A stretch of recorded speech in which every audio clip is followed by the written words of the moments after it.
Kalau terangkan ya. Jadi di antara mukjizat Quran niku kamalul bayinah. Kalau memberi penjelasan itu sempurna.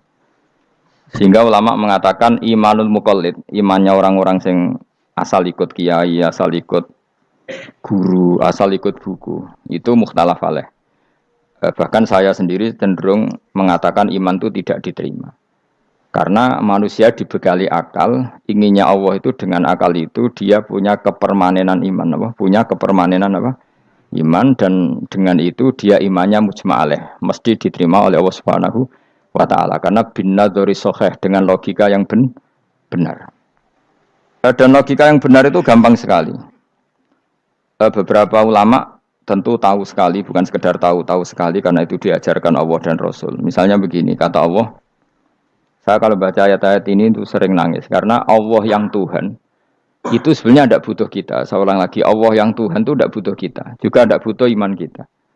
Tapi Allah ingin hambanya itu berakal ya, karena agama itu liqaumi yaqilun, sehingga berpikirnya benar. Misalnya gini kata Allah, enggak apa-apa kamu menuhankan selain saya itu, enggak apa-apa kata Allah. Enggak apa-apa Yesus kamu katakan Tuhan, enggak apa-apa. Kamu katakan batu Tuhan, enggak apa-apa. Tapi tolong prosedur ya, prosedur atau persyaratan menjadi Tuhan itu kamu lengkapi, yaitu punya prestasi menciptakan langit dan bumi. Kalau tidak semua surun semen kata Allah, sementing urun gitu. Jadi sebetulnya itu kan rasional. Misalnya enggak apa-apa kamu merasa jadi presiden atau gubernur atau jadi wali atau jadi apa. Yang penting prosedurnya dipenuhi. Itu kayak apa Allah baiknya pada kita. Sehingga saya berkali-kali, makanya menurut saya orang alim itu wajib memaklumatkan kalau dirinya alim, supaya jelas aturan mainnya. Yang dilarang Allah itu kan memaklumatkan alim kemudian ingin hadun nafsi, ingin salami template, dicucuk, dihormati, itu kriminal. Itu orang alim gendeng, sudah gendeng sekali. Karena khasnya orang alim itu tentu cari ridhonya Allah, bukan ridhol khalqi, bukan ridhonya apa? Makhluk. Makhluk itu la syai'a, tidak siapa-siapa. Dan kita harus baku seperti itu. Kenapa kalau orang alim enggak memaklumatkan kealimannya itu dikatakan salah? Karena fungsi orang alim adalah membawa bayinat, membawa ayat-ayat Allah, bukan kepentingan apa? Pribadi. Makanya Rasulullah nanti duka ngendikan idza zuharatil fitanu wal bid'u falyudhiril alim ilmahu wa illa fa'alaihi la'natullah wal malaikati wan nasi ajmain. Jika zaman akhir banyak bid'ah, banyak kebodohan, maka orang alim wajib menampakkan kealimannya. Jika tidak, maka dia mal'un, dilaknati langit dan bumi. Karena sebetulnya logika tentang Tuhan itu gampang sekali. Saya ulang lagi ya. Saya punya sekian contoh betapa tauhid itu mudah. Jadi kalau ada orang bilang ikhlas itu angel, Gus. Ya dia sendiri goblok karena nggak tahu logika apa. Ikhlas itu justru gampang. Misalnya kamu ngamal demi manusia, manusia itu umurnya hanya berapa coba? Kan pasti mati. Lalu kalau dia mati tidak berkutik, bagaimana Anda bersandar sama seseorang yang mati dan tidak berkutik? Sama-sama bersandar sama zat sing al-hayyul qayyum, sama zat yang abadi. Kamu latih terus akal kamu. Misalnya saya punya jamaah banyak, mereka itu kan nggak jelas surganya. Kok harap-harap syafaate piye? Soalnya jamaahku mlebu neraka kabeh. Kan nggak mungkin nyafaati saya. Atau mereka mlebu swarga kabeh, wis do sibuk kelon mbek widadari. Mungkin ya ndak ngurusi saya. Jadi dua kemungkinan itu sama-sama ndak ngurusi saya. Mlebu neraka ya ra iso nyafaati, kan mlebu swarga. Do sibuk napa? Ngeloni widadari karena trauma di bocah elek, melarat macam-macam. Sehingga kiainya saja wis ora takok Gus Pak nang ndi wis ora takok. Wis ribet dhewe no. Nah, tentu saya juga sibuk sowan pangeran sudah itu makom saya sudah sibuk sowan pangeran wis kowe. Kowe pesta seks sing kula sowan pangeran. Wa swargame ayate pokoke inna ansa'na gunna napa? Insa'a faja'alna gunna. Apa karo bar kelon dadi perawan neh berarti keloni serepet.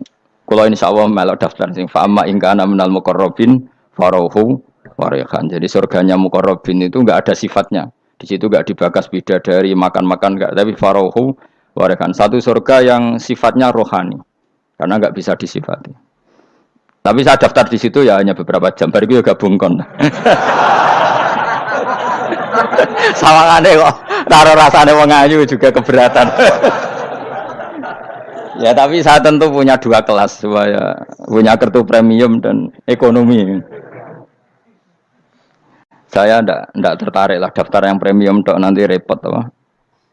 Saya itu sering nangis kalau baca ayat seperti ini. Bagaimana Allah yang Tuhan, kemudian tidak butuh apa-apa. Tapi Allah saking baiknya itu membuat tatanan logika kita. Saya tidak akan bosan-bosan sampai sowan Allah.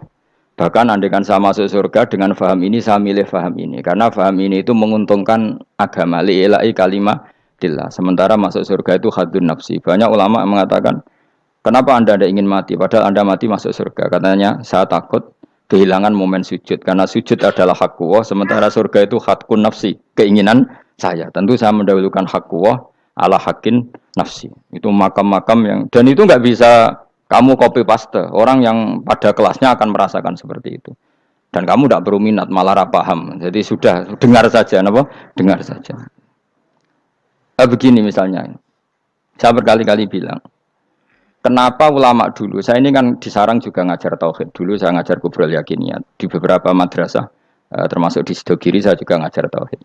Di sini saya ngajar tafsir, tapi yang saya titikkan juga tauhid. Begini, saya hidup di dunia ini, terutama saya memang ingin menerangkan tauhid, sebagaimana Allah menerangkan. Begini ya, Jubair bin Mut'im, saya tidak bosan-bosan cerita ini. Jubair bin Mut'im itu termasuk dahiyatul Arab, cerdas-cerdasnya orang Arab.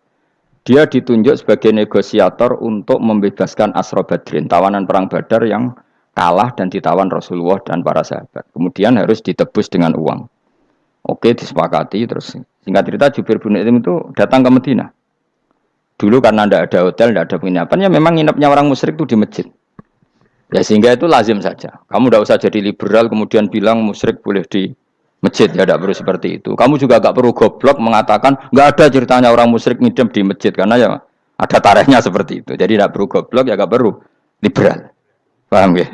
Kalau kamu bilang wah, nangono wong musyrik oleh ngidam di masjid, kamu liberal. Padahal konteksnya dulu memang nggak ada hotel. Tapi kalau bilang nggak sama sekali juga goblok karena sejarahnya pernah ada. Milih ndi? Goblok apa liberal? Apa milih ra jelas? Nggak milih aja, ngaco aja. 01 apa 02 apa 00? Milih mana? Goblok, liberal, nggak milih.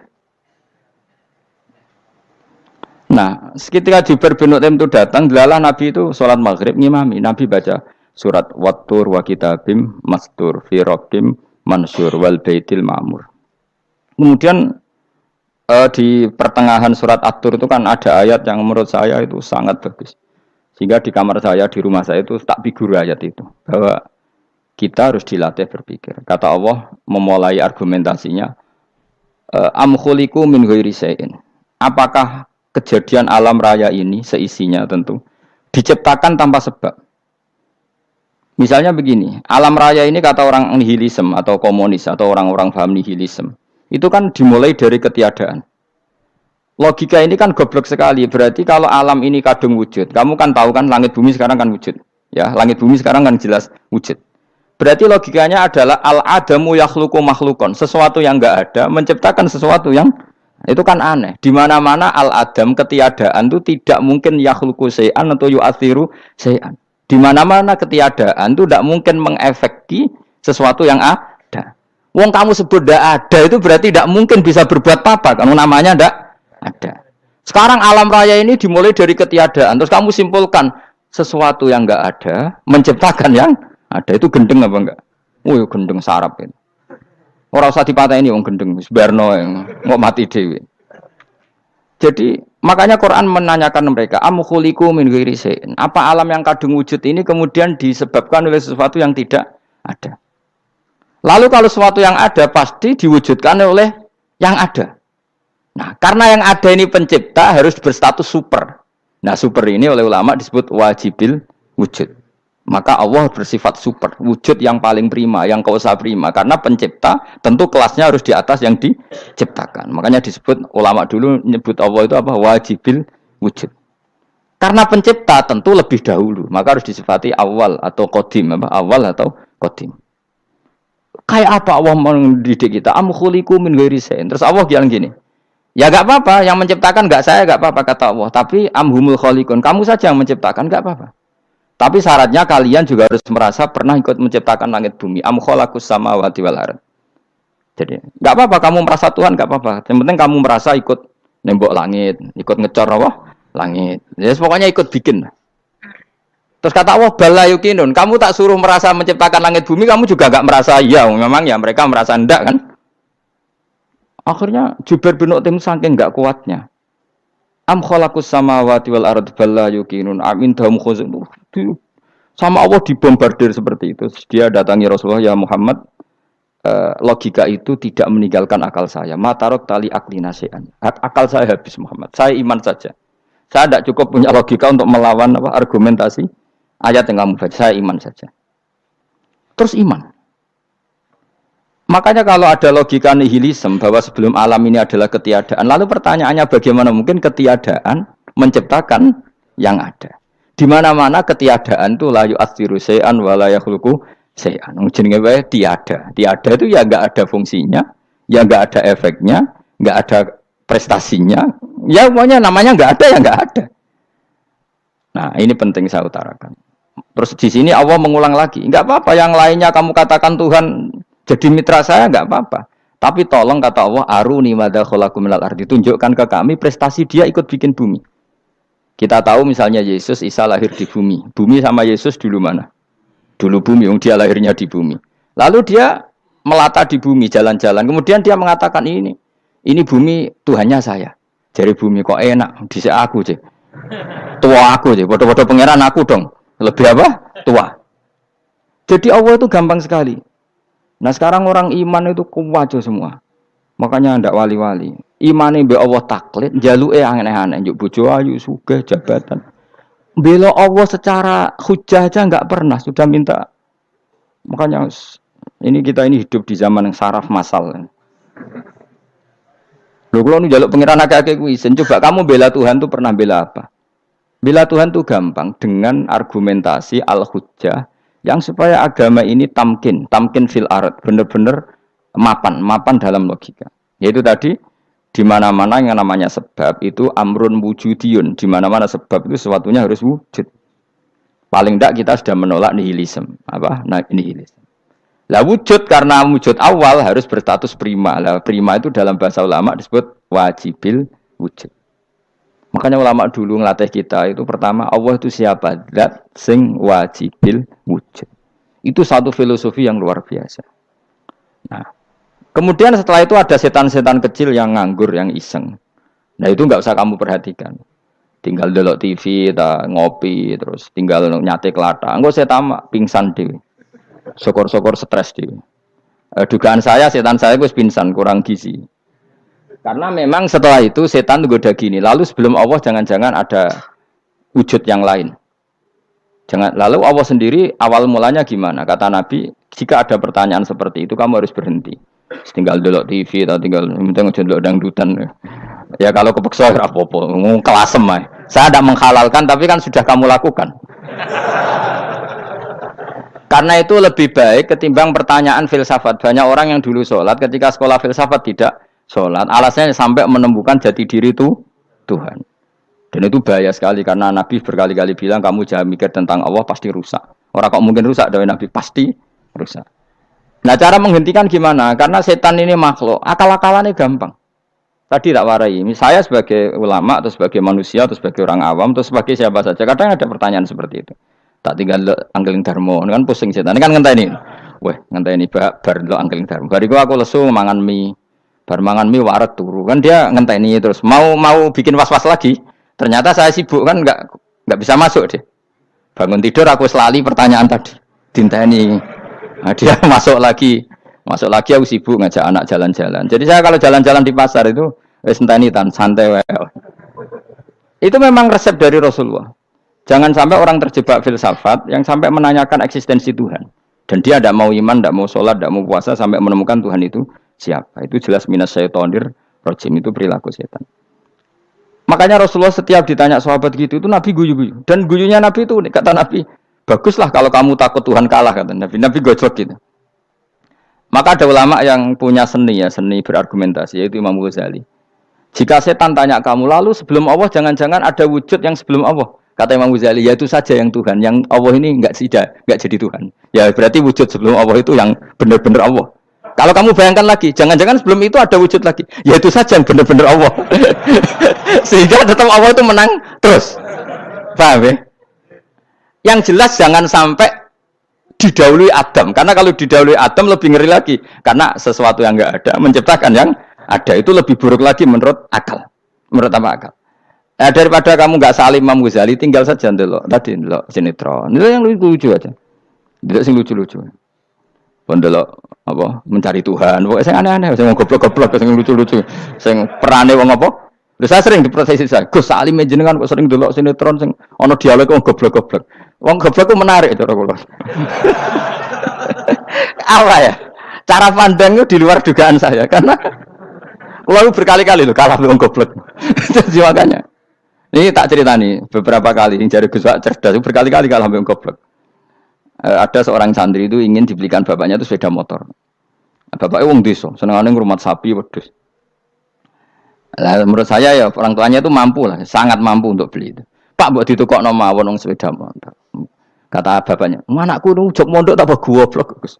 Wong njaluk kok sepeda motor, njaluk mobil ora ya goblok. Lah kok goblok, Pak? Jenenge donya iku Gus, sing lahirno donya kok sapi iku ndek anak, wedhus ndek anak jenenge donya.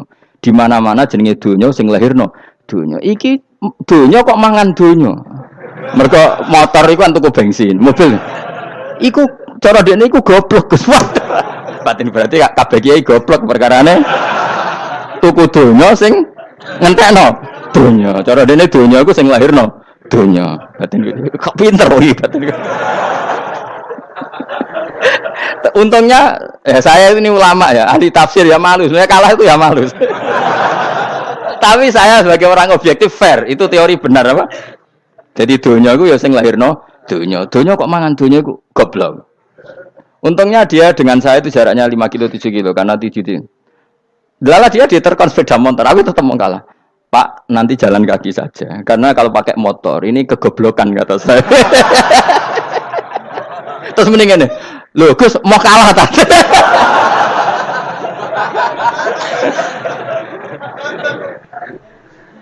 Wah kacau.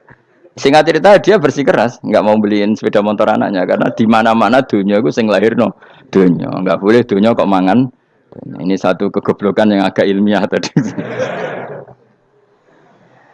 Nah Imam Asy'ari juga ngalami hal yang sama. Imam Asy'ari itu punya kita kalau ahli sunnah kan 2 partai ya. Ya, dalam ahli sunnah itu hanya ada 2 partai juga. Kalau enggak Asy'ari ya Maturidi. Ya, dan sama-sama alim. Ya kalau terpaut ya paling 5%, 7% ya, kealimannya Asy'ari dan Maturidi. Imam Asy'ari itu bikin logika yang jelimet seperti saya sekarang ini. Logikanya jelimet, tapi permanen. Jadi yang saya ajarkan tadi itu logika yang jelimet tapi apa? Permanen. Karena tadi alam raya ini kadung wujud. Kalau kadung wujud pasti pewujudnya yang menciptakan wujud pasti adalah kewujudan. Karena al-adam la yu'athiru syai'an. Di mana-mana kenihilan tidak yu'athiru syai'an. Ya sepakat ya, gampang kan? Tentu wujud ini prima disebut wajibil wujud. Lalu Imam Asy'ari itu bersikeras. Kalau imanul muqallid itu tidak diterima. Terus banyak yang keberatan ulama, tapi Nabi nyatanya yaktafi bi imanil a'rab al-khalina anin nadur. Nabi nyatanya mencukupkan imannya orang-orang Bedui yang mereka itu kayaknya tidak bisa mikir. Ya, Nabi yaktafi bi imanil a'rab itu wong desa al-khalina anin nadur yang mereka itu tidak bisa apa? Berpikir. Singkat cerita Imam Asy'ari survei. Coba ayo kita tanya orang-orang kampung. Ternyata kegoblokan orang kampung itu ya ilmiah, masyhur itu. Imam Asy'ari saja harus belajar dari wong awam, wong goblok-goblok. Kita kok ingin ya Badawi bima arafta rabbak. Kowe kok iman be Allah iku bima arafta rabbak. Lalu kamu tahu Tuhan kamu atas nama apa? Dengan logika apa? Jawabnya enak. Al-ba'ratu tadullu 'alal ba'ir wa atharul aqdam yadullu 'alal masir. Angger ana tletong ya ana ontane. Angger ana bekas delamakane wong ya ana sing bar liwat. Jadi misalnya ada bekas teracak anjing, berarti anjing habis liwat. Ada bekas apa ular ya berarti ular harus liwat. Ada bekas teracak manusia ya berarti manusia habis liwat. La wa hadzal alam atharun min athari qudratillah. Alam iki bekas, mesti ana sing gawe. Jadi Mas Ari pinter juga, mesti logikanya gak jelimet tapi agar ana tletong ana sapi ini. Ana teracake wong berarti ana sing bar liwat. Dene ngomong gampang wa atharul aqdam ya dulu alal masir. Nah, terus Imam Asy'ari habis itu ngendikan, ya sudahlah dengan logika apa saja. Meskipun karena zori hadal Arabi sebagaimana cara berpikir Bedui ini, sementing ada nazar. Apa ada? Ada nazar. Ya nazar apa saja. Misalnya orang ahli matematika mungkin bilang angka dimulai dari 1. Nol itu akal-akalane Khawarizm.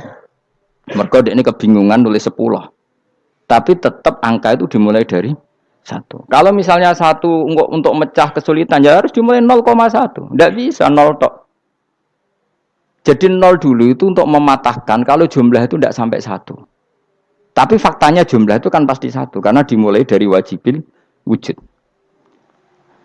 Khawarizm itu ya pintar matematika. Saya juga punya ilmu hisabnya Khawarizm. Itu kan dia karena kebingungan angka pecah. Misalnya 1 tidak sampai 2. Mau tidak mau harus ditulis 1,5 misalnya. Paham ya? Lalu kalau sebelum 1, tetap dia harus 0,5. Lalu hakikat 0,5 itu kan bagian dari wujud apa bagian dari Adam? Tetap bagian dari wujud. Jadi 0,5 itu kan khayal kuliah. Tak warai ya. Mungkin saya ada ahli matematika ala wong kampus, tapi saya tahu Kang, ala Islam itu lebih gampang. Misalnya gini, sesuatu itu kadang kamu putuskan itu satuannya 1. Tentu ketika separuh kamu katakan baru separuh. Tapi sebetulnya ketika satuan itu kamu katakan 10, yang separuh itu sudah 5. Itu kan terserah sing bagi, no? Terserah sing bagi. Ya iya dong, misalnya 1 juta, 5-nya artinya apa coba? 500.000 kan. Sekarang kalau 100.000, 5-nya jadi berapa? 50. Kalau 1,5 jadi. Nah itu kan terserah satuannya apa? Tapi tetap dari 0,5 itu tetap menunjuk sesuatu yang wujud. Yaitu 5-nya sebetulnya apa? 5 yang separuh tadi. Paham sih kalau maksud? Tetap nggak bisa sesuatu dimulai dari apa? 0. Nah, makanya kata Abdul Hamid Khan kalau dalam mendidik tauhid, itu gampang saja tadi. Alam raya ini kadung maujud, kalau kadung maujud pasti disebabkan oleh sesuatu yang wujud. Karena wujud pencipta harus berstatus prima. Lah prima ini atau premium ini kita sifati wajibil wujud. Atau kamu katakan apalah kausa prima atau musabibul asbab. Nah kelirunya kita dalam berislam itu, kritiknya para ulama, kita ini nyebut Allah dulu baru menceritakan status Allah. Kalau zaman Nabi itu dibalik. Status wajibil wujud itu kita terangkan dulu, baru yang oleh Islam itu namanya Allah. Paham ya? Kan beda, misalnya gini logikanya gini, kamu ketemu orang ateis, saya ulang lagi, kamu ketemu orang ateis, terus kamu ditanya, lalu alam ini yang menciptakan siapa? Allah Jalla Jalaluh. Mesti kan tanya, man huwa Allah, Allah itu siapa? Kalau dulu Islam mengajarkan enggak gitu, surat pertama turun apa coba? Iqra, Iqra itu enggak nyebut kata Allah, Iqra bismi rabbika. Rabbika itu siapa? Alladzi khalaq. Sebutlah nama Tuhan. Yang berhak menyandang Tuhan adalah zat yang pencipta. Itu tidak ada kata Allah. Di surat Mudatsir, surat kedua. Ya ayyuhal mudatsir kum fa'anzir wa rabbaka fakabbir. Bukan Allah fakabbir, wa rabbaka fakabbir. Sehingga cara berpikir gini dibalik. Sebutlah Tuhan kamu. Tuhan itu siapa? Yang berstatus Tuhan adalah zat yang berstatus pencipta. Nah, lalu pencipta ini oleh Islam dinamai Allah. Kalau orang ateis kamu langsung bilang Allah, man huwa Allah. Berarti pertanyaannya Allah itu siapa? Lalu kamu menjelaskan Allah adalah pencipta. Allah adalah wajibil wujud. Tentu lebih gampang kamu terangkan. Makanya Al-Qur'an menerangkan amkhuliqu min ghairi syai'in. Maknanya saya di sini maknanya ya Allah. Apa? Allah. Apakah mereka diciptakan tanpa pencipta? Tentu setelah Islam tahu itu namanya siapa? Allah. Paham ya, kalau balik malih. Jadi sebetulnya Quran itu ngajari kita itu ilmu mantek yang luar biasa. Misalnya, ya Yuhanna su'budu siapa? Rabbakumul ladzi khalaqakum walladzina min qablikum. Sembahlah Tuhan. Tuhan itu siapa? Pencipta kamu dan pencipta orang-orang sebelum kamu. Lalu Tuhan ini oleh Islam dinamai Allah. Tapi kalau langsung kamu bilang ke orang ateis atau orang Uni Soviet, Allah itu Tuhan. Allah itu siapa? Sebab itu di beberapa ayat dijelaskan dulu status Allah. Sifatnya Allah, keekhasan Tuhan. Yang dikatakan Tuhan adalah zat pencipta. Kalau tidak pencipta berarti tidak Tuhan. Sekarang Yesus pencipta bumi apa enggak? Enggak, karena dia lahir sudah di bumi. Begitu juga Fir'aun. Fir'aun itu kalah telak sama Nabi Musa ya gara-gara logika ini. Ketika Nabi Musa ditanya Fir'aun, "Wama Rabbul Alamin?" Lalu Tuhan itu siapa? Kata Musa, Rabbus samawati wal ardi, yang menuhani langit dan bumi. Jadi Fir'aun, ndak, ma'alim tulakum min ilahin wairi. Saya jalan-jalan kemana-mana yang dikatakan Tuhan oleh masyarakat saya. Nah, kurang ajar Fir'aun. Terus kata Musa, ya Tuhanku yang di langit. Terus manggil Haman Mesir. Ya Haman ibnili sorkhalla ali abluhul asbab samawati fa'attoli ila ilahi Musa. Haman, bikinan saya piramida yang tinggi. Aku akan lihat Tuhannya Musa. Ada enggak di sana? Padahal misalnya munggah tenan nih pangeran ra iso didelok kan repot Nabi Musa. Wah parah ya, nggak piramida nginceng pangeran teprak itu kan. Akhirnya Musa pakai logika. Ya sudah gini saja, Rabbukum wa Rabbu abaikumul awwalin, yang menuhani nenek moyang kamu yang dulu-dulu. Oh itu langsung fabuhita Fir'aun. Fir'aun tuh kaget sekaget-kagetnya. Dan para penggawa Fir'aun sadar. Wah kalau Fir'aun yang Tuhan, babanya tanpa Tuhan. Kan Tuhannya balita kan gitu kira-kira. Tuhannya balita. Tuhannya barulah. Itu kan jadi logika yang mematikan. Kalau Fir'aun Tuhan, berarti babanya dulu yang wujud itu tanpa Tuhan. Karena Tuhannya baru lahir. Ini ada Tuhan kok datang terlambat ini kan. Akhirnya para penggawanya Fir'aun iman. Macam gendeng ya, Fir'aun itu gendeng. Itu pentingnya logika. Rabbukum wa Rabbu abaikumul awwalin. Nah sekarang orang itu nggak belajar logika. Iman bi Allah orang mantep ning ati, jek iso diguncang setan, jalukane wis aneh-aneh. Jaluk swarga, jaluk gak mutu cara. Gak mutu. Makanya banyak wali kalau ditanya, kamu masuk surga sama sholat milih mana? Milih sholat. Kenapa milih sholat? Di surga itu demi khadun nafsi saya, poya-poya saya. Tapi kalau saya sholat itu untuk hakku. Saya sebagai hamba, identitas kesejatian saya adalah menghamba. Soal nanti Allah bikin bonus surga silahkan. Maka sebenarnya masuk surga itu ada urutannya. Sebagai orang alim saya urutannya adalah berkampanye sesering-seringnya membuat logika supaya orang mudah ke Allah dan Rasul. Makanya di Quran tuh gak ada orang disuruh masuk surga dulu itu ya Tuhan nafsul mutmainnah irji'i ila rabbiki. Kamu kembali ke Tuhan kamu dulu. Bahwa kamu makhluk yang butuh Tuhan. Fadkhuli fi ibadi. Kamu masuklah berstatus hamba dulu. Kesetatusan Anda sebagai hamba ini matangkan dulu. Bahwa saya ini hamba. Dibuktikan dengan suka sujud, suka ngamal, suka sedekah, suka tawadhu. Saya sebagai orang alim sebenarnya enggak suka mulang. Karena takut. Nak kue pinter kok nyanyi aku, nak goblok sawangannya metodeku gagal. Kan dua-duanya ini merugikan saya sebetulnya. Saya ulang lagi ya. Nak pinter kayak nyanyi aku. Kan ya mungkin juga senajan rodok mokal mungkin. Sanggep ae rodok mungkin. Pemane nak sing ndik kan yo, biasanya hasud wong ndik. Mau itu sebenarnya rugi semua, tapi Allah yang memerintahkan hak wong alim kudu mulang. Perhitungan itu tak buang semua. Sing ape nyanyi nggih monggo, sing tetep goblok nggih. Monggo, pokoknya Allah ngutus mulang ya napa? Mulang. Meskipun tadi potensinya itu dua-duanya buruk, sing alimnya ini. Pemenang nak mubalek terus didol ilmu ku rantok royalti tambah parah lagi. Itu. Nah, aku enggak pakai logika ikhlas. Pakai logika selesai semua, ya disuruh Allah ya sudah.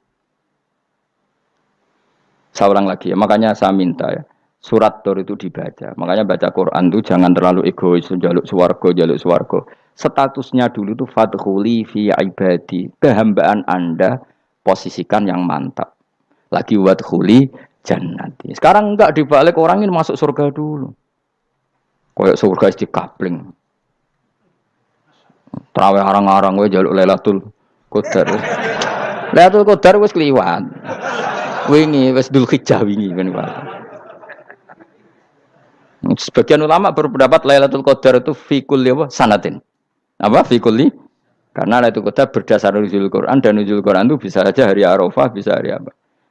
Ada ulama mengatakan Ramadan, tapi bisa tanggal 1. Nah, kamu kan pemalas ikut yang partai 21, 23 karena kan wis akhir-akhir kan wis enteng. Sebenarnya Anda milih 21 berdasar ilmu apa berdasar enak lah nak terbatas waktunya kan. Kan lebih sempit apa? Lebih apa? Sempit. Ya saya ulang lagi ya. Jadi Allah kalau ngajarkan hujah itu gampang sekali ya. Tadi amkhuliku min ghairi syai'in. Enggak apa-apa saya ada Tuhan kata Allah. Tapi kamu harus punya logika. Alam raya ini diciptakan tanpa pencipta. Mau enggak kamu punya logika seperti itu? Bahwa alam ini yang wujud diciptakan oleh sesuatu yang tidak wujud. Mau enggak kamu punya logika itu? Enggak mau kan? Namanya wujud tentu diciptakan super wujud. Dan super wujud itu wajibil wujud. Dan itu Tuhan kita yang oleh Islam dinamai Allah. Bang, makanya nyebut Allah itu di surat-surat awal Quran tidak ada. Coba awal surat Quran itu surat apa coba? Iqra kan? Iqra itu ada enggak kata Allah? Enggak ada. Iqra bismi rabbika. Rabbika itu siapa? Allazi khalaq. Surat Mudaththir sama. Ya ayyuhal mudaththir qum fa'anzir wa rabbaka fakabbir. Ya sudah seperti itu. Ya Yohanes su'budu rabbakum. Rabbakum itu siapa? Alladzi khalaqakum. Nah kita ini keliru metode. Pemenang wong tukang wiridan Allah, Allah. Tapi ora roh Allah iku sing sapa? Ya dia Allah, Allah, Allah. Dia nyifati Allah mau sing ngekei swarga, sing ngekei duwe, sing ngekei widadari. Jadi Allah disifati sesuai selera yang menguntungkan dia. Bahwa Allah ini yang ngampuni saya, kemudian saya masuk surga, kemudian ngeloni widadari. Makanya kalau dia jadi wali tak demo, tak laporkan MK, tak suluh. Karena ini wali pecundang. Bagaimana mungkin calon wali pikirannya khadun nafsi? Kalau ulama agak gitu, mendikan Allah, Allah, Allah itu zat paling penting di dunia. Maka akan saya maklumatkan di dunia bahwa orang kembali ke Allah. Caranya gimana? Akan saya kenalkan Allah lewat logika. Caranya apa? Kita sifati wajibil wujud. Kita sifati Rabbukum wa Rabbu abaikumul awalnya. Dengan sifat-sifat yang semuanya mengarah ke dikjayaan Allah Subhanahu wa taala. Itu jenenge kowe bener-bener ulama. Itu disebut balwa ayatum bayinatun fi suduril ladzina utul ilm. Makanya ulama itu orang yang luar biasa. Sampai disebut innama yakhshawaha min ibadihil ulama. Ahli ibadah itu rapati wedi pangeran. Masih wiridan istighfar nangis rapati wedi pangeran, gayane tok nangis. Karena sebenarnya dia nangis wedi ra mlebu swarga. Mlebu swarga gak iso ngloni. Dari itu aja orientasinya itu saja. Makanya benar Kanjeng Nabi nak gojlok orang alim satu itu lebih utama dibanding 1000 ahli ibadah. Bahkan Nabi pernah ngendikan sangat ekstrim. Fadlul alim alal abid ka fadli ala adnakum kata Nabi. Keutamaan orang alim dibanding ahli ibadah itu sebagaimana kelas saya kata Nabi dibanding kelas terendah kalian. Padahal Nabi dengan Abu Bakar saja jaraknya sangat jauh. Itu kata Nabi fadlul alim alal abid ka fadli ala adnakum. Keutamaan orang alim dibanding orang abid sebagaimana keutamaan saya dibanding sahabat paling rendah. Karena tadi abid itu ada opportunisnya. Tapi kamu jangan benci abid loh. Karena kamu ya ora alim ora abid. Saya saja yang ngeritik. Saya yang tanggung jawab di depan Allah. Orang abid itu kadang kan wiridan nganti nangis pikirannya apa coba? Wis rasakno mungkin apa wiridan pikiran aja. Di sepuro dosane, terus apa kan? Mlebu swarga, terus apa kene swarga? Aku takok. Saya aku takok ayo sing ape mlebu swarga apa kegiatan? Rencana pertama apa? Terus gak usah munafik biasa wae. Mau inna ansa'na apa? Insa ayo kalau harus jujur kok apik jujur. Bandingan kalau orang alim. Orang alim itu ketika nyebut Allah itu iri ya Allah. Kenapa di dunia ini ada makhluk lain yang menandingi engkau? Saya tidak ridho. Kenapa di dunia ini ada syarik orang yang dimitrakan seperti engkau? Maka orang-orang alim ini ingin memaklumatkan bahwa la syarika lak labbaika wa humalab baiklah syarika lak innal hamda wa ni'mata laka wal mulka la syarika lak. Sehingga para nabi itu memaklumatkan itu. Engkau saja yang Tuhan ya Allah. Semua nikmat dari engkau, semua kepemilikan ini milik engkau. La syarika lak baik. Dimaklumatkan ke dunia. Innal hamda wa ni'mat itu dimaklumatkan. Enggak ada kepikiran mereka masuk surga. Karena mereka ingin memaklumatkan bahwa Allah ini yang Tuhan. Sama tak ceritani Nabi Ibrahim dari Khalilur Rahman, rumang samu kakan wiridan kok ya kowe ndak. Wiridannya Nabi Ibrahim sama sampean mungkin banyak sampean. Karena sampean banyak kepentingan tadi. Wali-wali dulu kalau wiridan itu tidak sebanyak sampean ndak, tak jamin ndak. Pemene maca lelo ping 10.000 ndak biasa wiridannya. Tapi khosyahnya sama Allah luar biasa. Pertama Nabi Ibrahim diangkat jadi khullah. Khullah itu ya Khalilur Rahman itu. Itu dia wiridannya gini. Ya Allah, innahu la yahzununi alla ara ahadan fil ghairi ya'buduka ghairi. Alla ara ahadan fil ardi ya'buduka ghairi. Sama saya hafal tak ini. Memang saya hafalkan. Ya Allah, saya ini susah sekali. Kenapa zat sepenting engkau, kemudian yang menyembah engkau hanya saya? Ini tidak fair. Makhluk yang enggak penting saja punya umat. Makhluk-makhluk yang enggak penting aja jadi pusat perhatian. Misalnya artis atau presiden atau gubernur atau tokoh top. Semuanya jadi presiden, padahal semuanya itu makhluk yang enggak sepenting engkau. Ini zat yang sepenting engkau, kemudian yang tahu kalau engkau penting hanya saya, ini tidak fair. Nangis dan nangis, ini tidak fair. Innahu la yahzununi alla ara ahadan fil ardi ya'buduka ghairi. Saya ini susah Gusti, susah sesusahnya. Zat sepenting engkau, kemudian yang tahu kalau engkau penting itu hanya saya. Wah ini tidak fair. Loh coba kalau orang mencintai sesuatu kan gitu. Misalnya kita bojo ayu, kemudian wong liya kabeh darane elek, mangkel ora? Mangkel gak? Kamu beli Alphard, kamu kira itu mobil mewah. Kemudian orang nyejajarkan podo bek carry, mangkel gak? Semua kenikmatan tuh kita nikmat karena itu diakui ya enggak? Wes gunane apa kae ndek Alphard gawa ning Gunung Kidul. Terus wong darani ngono iku padha mbek keri mbek kejangke mangkel ora kira-kira. Enggak penting mewahnya ini tetap butuhnya pengakuan. Coba misalnya kamu jadi presiden hidup di dunia orang sufi. Sing darane wong penting wong soleh ahli sujud ora kaku ati ke. Keteko di Barnos. Karena itu dihormati situ hanya orang apa soleh. Kaku ati gak? Oh kaku ati gak? Atau kowe dadi artis top teko ning daerah Gunung Kidul mung desa-desa terus diundang lek.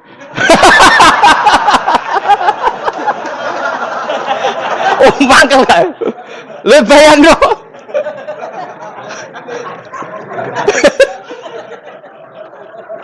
Oh, kamu menteri top, menteri BUMN, barang dolan itu sudah diundang le. Mados walang le ngono. Oh, mangkel. Karena orang keren itu butuh pengakuan apa? Wes misalnya di bojo ayu terus wong yo kabeh darane elek mangkel gak? Sebetulnya orang merasa nikmat itu karena pengakuan. Bayangkan andekan orang itu melihat Alphard itu tidak wow. Orang punya Alphard gagah enggak? Oh enggak gagah. Kalau orang lain enggak bilang apa? Oh.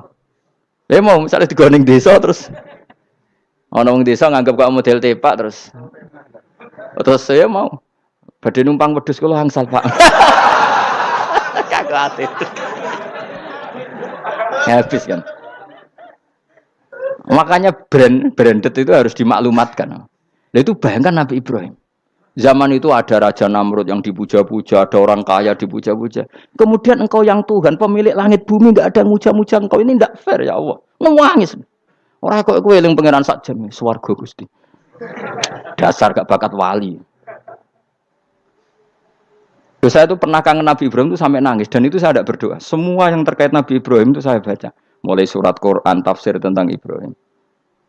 Dan sampai saya di Kudiro, di Takdir Allah pernah ziarah ke makamnya Nabi Ibrahim. Itu saya hampir nggak pernah doa.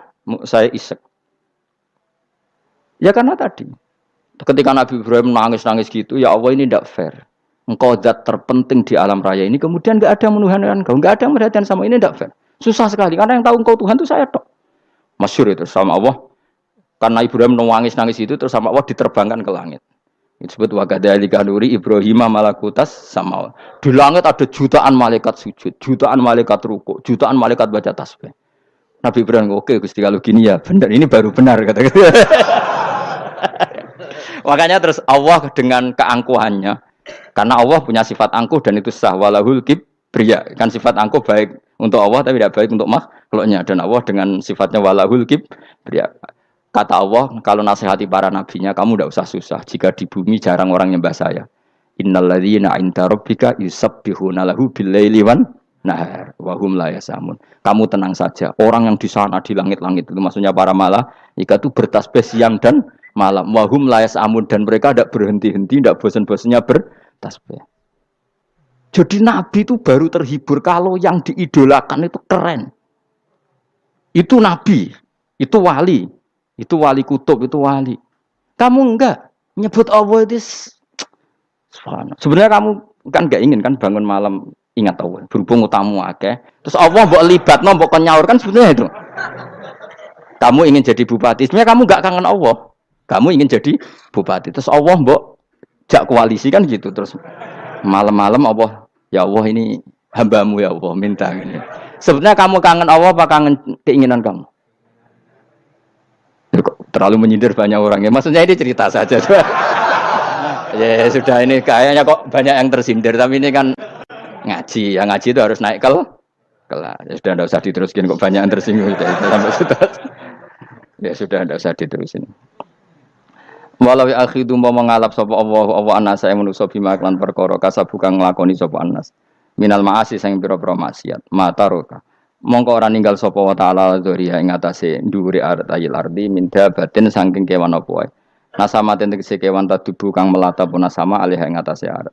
Kalau saja Allah ingin merusak manusia karena dosa-dosanya, pasti tidak disisakan beberapa sesuatu yang jadi kebutuhan manusia, termasuk dabam, misalnya enggak ada hewan, enggak ada tanaman, enggak ada apa saja di bumi karena Allah ingin mengadab manusia. Tapi nyatanya di balik mereka maksiat tetap fasilitas kepentingan manusia Ada karena sifat ghafurnya Allah, sifat rahmannya Allah. Walakin akhiru tetapi ini ngakhirna sapa wa hum wong akeh ila ajalin tumeka maring batas musaman kang wis ditentono. Yaumil kiamat tegese dina kiamat. Fa idza jaa mongko nalikane teka apa ajaluhum ajale wong akeh fa inna wa mongko satuna wa taala iku kana ana sapa wa bi ibadihi kan kaulan wa basiran dat sing mirsani. Fa yujazi mongko males sapa wa ing wong akeh ala amali ing atase wong ngamale wong akeh. Carane ngemales Allah tentu profesional atau prosedural fi isabatil mukminin kelawan ganjar wong mukmin wa iqabil kafirin lan nyiksa wong kafir. Bismillahirrahmanirrahim. Suratu Yasin Makkiyah tunte surat Yasin Makkiyah. Au illa qaulahu maksudnya Makkiyah bangsa periode zaman Rasulullah tesih teng Mekah. Au illa qaulahu kecuali dawuh Allah taala wa idza qila lahum anfiqu alayat niku. Au madaniyatun utawa sebagian ulama ndarani surat Yasin bangsa napa? Madaniyah isnatan iku loro wa samanun lan 80 apane ayatan ayat. Jadi surat Yasin kabeh berjumlah berapa? 82 ayat. Bismillahirrahmanirrahim. Yasin. Ya semua ulama makna Yasin itu makna nama lain dari Rasulullah Muhammad sallallahu alaihi wasallam. Meskipun secara ikhtiyat, secara hati-hati mufassir biasanya bilang Allahu a'lamu bi muradihi bi. Allahu a'lamu dat sing pirsa bi muradihi kelan kersane Allah bi iklan Yasin. Tapi kita tahu secara ahwalul ulama, ya saya ulang lagi, kita tahu secara tradisinya ulama tetap mengatakan Yasin maknanya ya Muhammad. Buktinya terusannya apa? Innaka laminal mursalin. Innaka ke siapa coba? Ke Nabi kan, Nabi Muhammad. Berarti Yasin wahai Muhammad kamu adalah mursalin. Apalagi ada istimal yang sudah konsensus seluruh dunia. Misalnya sholatullah, salamullah ala toha rasulillah, sholatullah, salamullah ala Yasin habibillah. Jadi makanya saya berkali-kali bilang, saya pernah ngisi pengajaran tafsir di Madura juga bilang gitu. Ada disiplin ilmu tafsir dan itu kadang ketatnya ikhtiyat. Ikhtiyat itu hati-hati. Sehingga tetap bilang Allah alamu bimuradi bidalik. Tapi meskipun demikian, ada konsensus masif dari para ulama yang menggunakan Yasin Toha itu untuk Rasulullah Shallallahu Alaihi Wasallam. Karena secara siakul kalam pasti demikian. Misalnya di juz 16 ya, surat Toha itu ya, 16 ya. Toha, ya Muhammad, ma anzalna alaikal Qur'ana litasqa. Coba kalau Toha ada artinya Muhammad lalu siapa? Ada kata ma anzalna alaika apa? Coba sekarang Toha ganti ya Muhammad kan pas ya Muhammadu ma anzalna alaika al-Qur'ana litasqa. Jelas ya? Secara siakul kalam Toha menunjuk siapa? Muhammad karena tulisannya ya coba ya. Toha diganti kata Muhammad. Ya tentu diganti secara makna. Ya Muhammadu ma anzalna alaikal Qur'ana litasqa. Yasin juga ganti aja. Ya Muhammad demi Quran yang hakim innaka ya Muhammad laminal mursalin. Sehingga meskipun mufassir secara disiplin ikhtiyatnya kehati-hatiannya bilang innaka laminal apa Allah a'lamu bimuradihi bidzalik, tapi secara ahwalul ulama tetap Toha dan Yasin adalah ismun min asma'i Rasulillah sallallahu alaihi wasallam.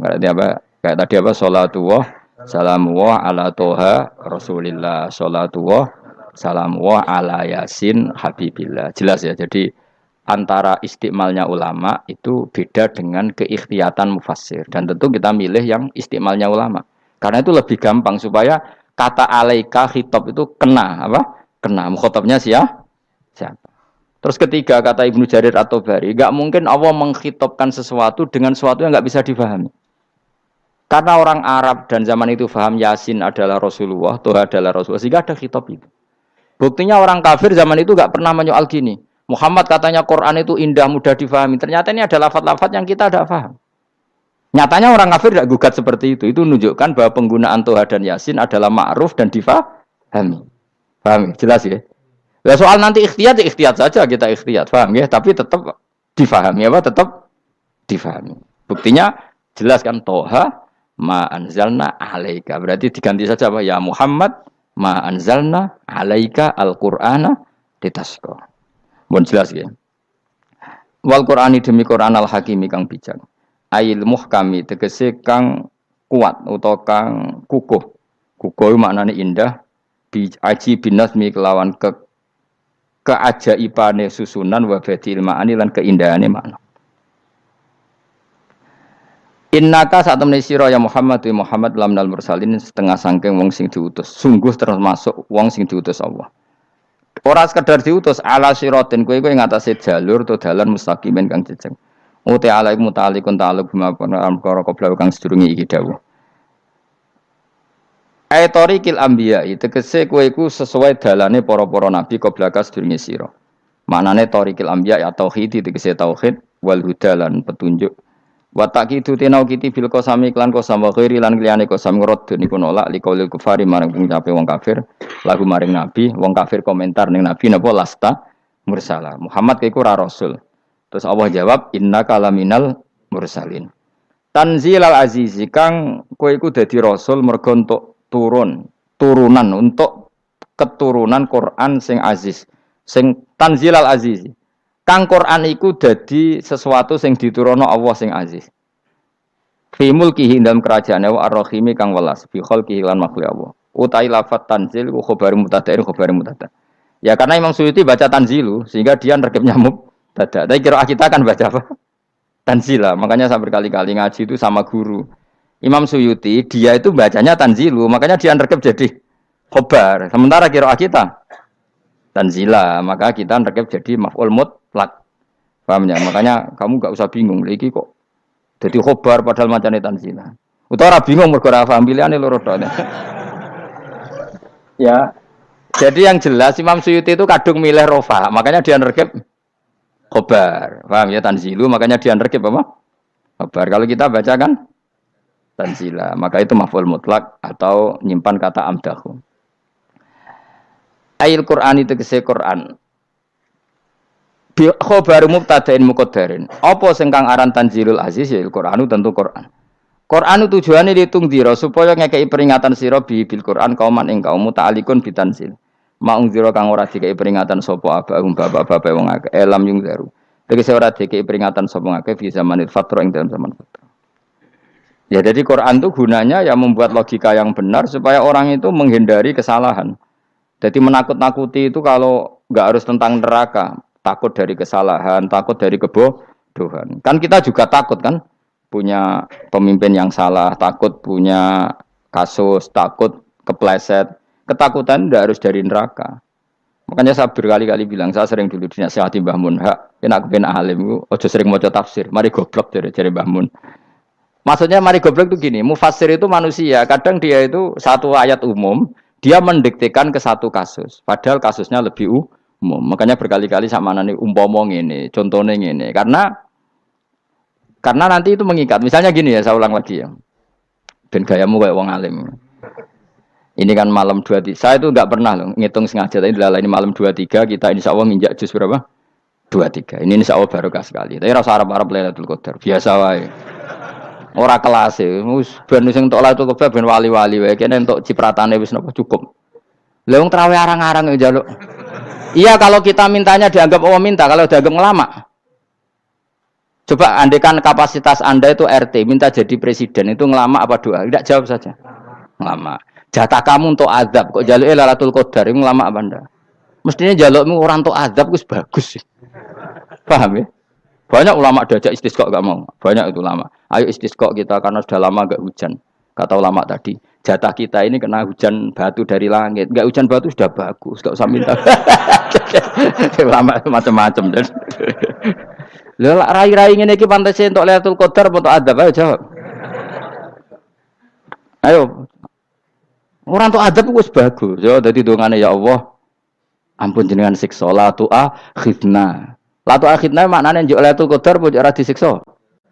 Jar makam kita itu masih Rabbana latu akhirna.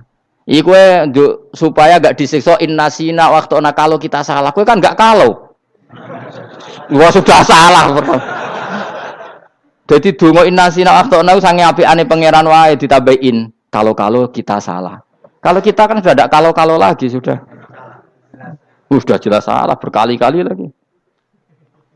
Mbok wong diisin. Njolak jaruk Lailatul Qadar gak diisin. Tapi ya oleh wong pangeran apian. Pangeran kan tapi misalnya pangeran ora aku luwe apian timbang aku. Dadi sowe disahno permintaan. Tapi gak dikabulno. Mau disahno tapi ora usah apa? Disahno iku iman jalin jan wong goblok piye meneh, macam-macam. Makanya doa paling fair itu ya Rabbana dzalamna anfusana wa lam taghfir lana wa tarhamna lanakunanna. Makom kita itu disepuro pangeran. Sing bener donga wong traweh-traweh lho ning Tuban ning Jogja wis bener Rob. Apa innaka afuwun karim tuhibbul afwa fa'fu anna. Ora ana guru-guru kita donga, ya Allah anilna lailatul qadar ya Allah. Ka ono sarahku kiye kita ora ono ngajarno ngono ya Allah innaka afuwun karim tuhibbul afwa fa'fu anna. Jenengan kandat sing kathah nyepurane lan seneng nyepuro impun jenengan sepuro. Iku wis bagus sudah. Udah bagus. Ndelok lailatul qadar gresuk ndelok srengenge. Terus ndelok angin. Angger daerah Gunung Kidul banter terus anak-anak. Mbok wong tahu diri, maksud kula nggih tetep minta Lailatul Qadar tapi tahu diri. Misalnya suwe bar sedekah, puasa bar salat 1000 rakaat, terus utang mesti sahur, ambek togo-togo sing mbok dolimi jaluki sepuro. Pas kowe tenan mergo ngrasa ora dolim, nduk Lailatul Qadar. Tapi kira ngrasa ora dolim wis ujub sombong.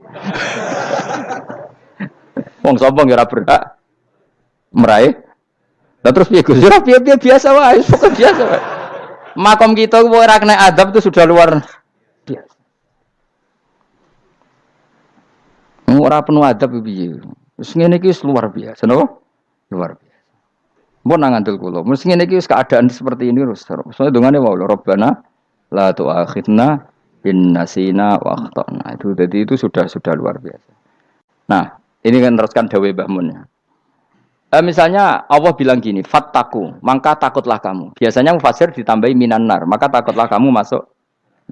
Sebetulnya yang perlu dihindari dari kita, takut itu ya, takut salah, takut bodoh, takut terdolimi, takut mendolimi orang lain, takut hidup tidak ada gunanya. Tapi mufasir tentu milih yang populer, takutlah kamu dari api neraka. Coba misalnya gini, kita nanti masuk surga. Kemudian zaman di dunia kita tidak pernah berkampanye ya atau berkontribusi untuk agama Allah. Cara saya itu izin. Kata Imam Malik, saya masuk surga. Kemudian orang yang mencintai saya masuk surga itu saya malu. Rasulullah juga gitu. Saya sebagai pemimpin umat, saya malu masuk surga. Dan satu dari umat saya masih masuk neraka. Jadi lama dulu tuh ketakutannya bukan sekedar masuk neraka, takut malu, takut bodoh, takut keliru, takut. Saya misalnya nanti masuk surga itu malu, andaikan saya tidak pernah ngajar tafsir Jalalain. Malu saya. Karena kalau tanya Allah, hak kenapa pun swarga? Terus dibon swarga. Tapi kalau pernah baca tafsir jalan kan anak keren nih. Keren artinya saya pernah mengkampanyakan Quran, pernah mengkhidmati Quran, pernah ngitmai kitab engkau ya Allah. Saya pernah ngitmai umatnya Rasulullah yaitu sampean kabeh. Pernah mulang, pernah sowan. Saat tiap bulan sowan jenengan gak sopan tapi. Mulane kira usah bales sowan rono malah ganggu anak-anak. Kadang santri yo pidol, wis diulang cek sowan. Orang itu kiai kalau sudah di rumah itu milik keluarga biar fair. Bermulang cek assalamualaikum terus kiai ini kagok keluargane ku kapan? Boyo mikir bocah ora karo-karuan. Jadi seneng ya di ilmoni, napa seneng ya di ilmoni. Saya ulang lagi ya. Nah, kata yang ditafsir itu sering tidak mengikat. Makanya kata Mbah Mun, baca tafsir itu dikurangi. Maksudnya dikurangi itu bukan apa-apa, maksudnya tadi kalimat yang ditafsir itu tidak mengikat. Yang mengikat itu yang kalimat di Quran. Nah, kalimat Quran itu umum, napa? Misalnya gini, Allah lalu gini, ikdilu, kamu harus berbuat adil. Lalu adil itu misalnya mufasir menafsiri, adil itu menyamakan di antara dua orang konflik. Misalnya di MK 01 dan 02 dianggap sama, itu namanya adil. Itu kan dawai mufasir. Atau misalnya gini, Allah bilang gini ke saya, hak kan ada di kiai sing adil. Terus adil ditafsiri orang, adil itu menyamakan sesama murid, haknya sama. Nah, tapi bisa saja adil itu di luar itu semua. Misalnya gini, ternyata adil menurut Allah gini. Adil maknanya seimbang, apa? Adil itu maknanya apa? Seimbang. Lalu keseimbangan seorang hamba adalah dia ingat Allah lebih banyak. Karena ini bandul yang benar-benar nyata. Allah itu nikmatnya nyata. Sehingga ketika saya sebagai orang alim ingat saya alim itu karena Allah, dikasih ilmu Allah, dikasih cerdas Allah. Dikasih semuanya dari Allah. Sehingga saya itu tidak merasa kumuluhur pada kalian. Karena semua ini dari Allah. Kemudian Allah sendiri yang memerintahkan. Kamu harus mengajar. Maka saya ada arep-arep salam templek sampeyan, penghormatan sampeyan, apresiasi sampeyan. Karena saya hubungannya hanya dengan Allah Subhanahu wa Ta'ala. Itu namanya adil. Meletakkan sesuatu proporsional. Itu juga adil namanya. Makanya seseorang itu enggak bisa dikatakan abid selagi belum tahu kalau ibadahnya minallah. Jadi misalnya ke ibadah tok. Ternyata kamu yakin itu ibadah kamu, amal kamu itu belum abid. Abid hakikat adalah alhamdulillah alladzi hadana li hadza Wa ma kunna linahtadiya laula anda tahu. Ketika kita sujud yakin ya Allah alhamdulillah jenengan menakdir saya sujud. Saya sholat alhamdulillah engkau menakdir saya sholat. Sehingga minallah dulu pikiran itu semua kebesaran kemendahan ini minallah dulu. Baru setelah minallah kita yakin billah. Setelah billah juga yakin ilawah. Misalnya gini ilawah itu. Setelah saya ngajar tafsir Jalalain, kepentingan saya satu. Hamba-hambanya Allah menjadi tambah mencintai Allah. Tidak mencintai saya, enggak penting sampean mencintai saya. Makanya Imam Syafi'i tiap ngajar bilang begini. Wadidtu annal khalqa ta'allamu hadal ilma wala yahmadunani. Saya senang kalau kalian belajar fikih sama saya, tapi kamu tidak usah muji saya. Jadikan fikih ini alat taqarrub kamu kepada Allah. Itu namanya minallah wa ilallah. Itu adil. Tapi adil yang dijelaskan ulama beda-beda tadi. Ada mengatakan adil adalah proporsional antara murid, antara keluarga dan murid. Meskipun kamu senang mulang, jangan merantarkan keluarga, itu tidak adil. Itu kan versi, no? Maksudnya Mbah Mun, kamu jangan terjebak versi-versi dalam tafsir. Paham ya? Karena Allah hanya ngendikan i'dilu wa aqrabu. Paham ya? Tapi kan penjelasan adil ini orang versi. Paham ya? Ada yang nulis adil adalah meskipun mimpin masyarakat ya ingat keluarga. Karena sing tukang wayo kan nafsir adil adalah karena laki tidak cukup istri satu maka ayo kan yo repot nanti. Tapi kalau kadung istrinya 3 atau 4, adil adalah harinya sama meskipun janda dan perawan. Jari sing lanang gak adil adalah proporsional. Sing wis suwi dikumpuli dikurangi. Yang baru ya mungkin kabeh enggak kalau nuruti. Mungkin enggak? Ya, tapi itu kan versi, nama. Maka kata Mbah Mun itu memang saya itu merasakan, saya sebagai mufasir merasakan memang saya kan sering baca Jalalain beda dengan tafsir Munir, nanti beda dengan tafsir Qurtubi. Saya beri contoh misalnya. Dan kamu pasti salah jawab ini. Kalau kamu benar berarti ya alim tenan. Wa idza darabtum fil ardi falaysa 'alaikum junahun an taqsuru binas shalah. Orang kalau pergi itu boleh enggak ngosor salat? Enggak, jawab saja. Boleh kan? Ngosor salat itu apa? Misalnya sholat asar 4 jadi berapa? 2. Kalau isya jadi 2. Kalau subuh? Enggak, sudah maju lah. Maghrib? Enggak, kan yang bisa dikosor hanya berapa? Yang rubaiyah, yang apa? Berarti kamu yakin? Antak suruh minas sholat artinya 4 jadi 2. Yakin? Enggak, jawab saja. Yakin. Nah itu termasuk orang pinter. Ya. Berarti ilmu lagi sak trip. Ya? Sebetulnya kata Imam Qurtubi enggak. Ayat itu kan hanya bilang gini, kalau kamu bepergian, maka kamu boleh menyendak sholat. Qasru itu memotong. Dari aturan yang dulu 4 menjadi 2. Sebetulnya tidak hanya itu, tok. Aturan tidak boleh membawa najis menjadi boleh. Aturan harus tumak ninah menjadi tidak harus tumak ninah. Misalnya kamu sholat dalam keadaan perang, wajib tumak ninah apa boleh sambil lari-lari? Boleh sambil lari-lari. Boleh gak ketika perang kamu sholat sambil menghadap tidak ke kiblat? Boleh. Makanya antak suruh minas sholat maknanya apa? Jika kamu pergi, maka dalam konteks itu kan perang ya. Ayat itu memang konteksnya perang. In khiftum ayyaftinakumul ladzina kafar. Jika kamu dalam keadaan perang, maka boleh memangkas apa yang pernah wajib dalam aturan sholat. Paham ya? 4 menjadi 2. Keharusan menghadap kiblat menjadi tidak wajib. Membawa najis sholat sah enggak? Enggak kan? Tapi kalau dalam perang, kemudian pedang kamu ada najis boleh dibawa enggak? Boleh. Jadi